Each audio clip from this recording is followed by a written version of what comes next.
Le Central Park d'Epany-les-Tessis se présente comme un espace ouvert, traversant, accessible.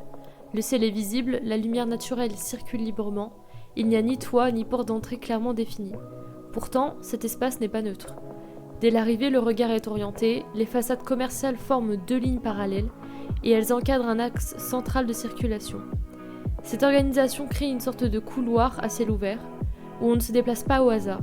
L'architecture guide subtilement le mouvement. Les enseignes sont positionnées à la hauteur de regard, les vitrines prolongent l'espace par transparence, et les terrasses de restaurants occupent des zones élargies, créant des points de ralentissement. Certaines zones se resserrent, accélérant le passage. D'autres s'ouvrent, invitant à l'arrêt. Cette modulation structure les flux. En filmant un plan large à 180 degrés, j'ai cherché à révéler cette organisation structurelle. Ce cadrage permet de percevoir la continuité des façades, la répétition des enseignes et l'alignement des toitures. La lumière joue un rôle central, et à 15h, elle frappe directement certaines façades, tandis que d'autres restent dans l'ombre. Elle crée des contrastes qui sont nets et elle dessine des lignes au sol. Elle révèle aussi des matérialités et des surfaces, comme le verre, le métal et le béton. Mais la lumière, elle ne rend pas l'espace plus libre. Elle en souligne juste les limites et les frontières. Le Central Park fonctionne comme un entre-espace. Les enseignes ne sont pas réparties au hasard.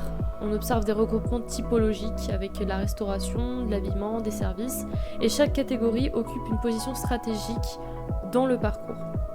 Et donc cette répartition, elle crée une cartographie implicite du lieu, où les zones de restauration deviennent des pôles d'attraction, et elles génèrent des regroupements, des stationnements, et à l'inverse, on a certaines enseignes qui favorisent une circulation qui est plus rapide.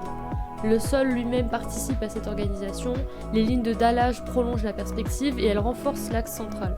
Il n'y a donc pas de frontières physiques visibles, pas de grille, pas de séparation matérielle, et pourtant l'espace est quand même segmenté. Elle est segmentée par la fonction, par l'usage, et elle est aussi segmentée par la logique commerciale. Ce qui semble être un espace public est en fait entièrement structuré par des intérêts qui sont privés. En reconstruisant le lieu en 3D, j'ai pu isoler ses volumes, tracer ses limites, observer la densité des enseignes, et plus on l'analyse, plus l'espace apparaît saturé de lignes. Logos lumineux, vitrines, affichage promotionnel, cette accumulation produit une certaine densification visuelle.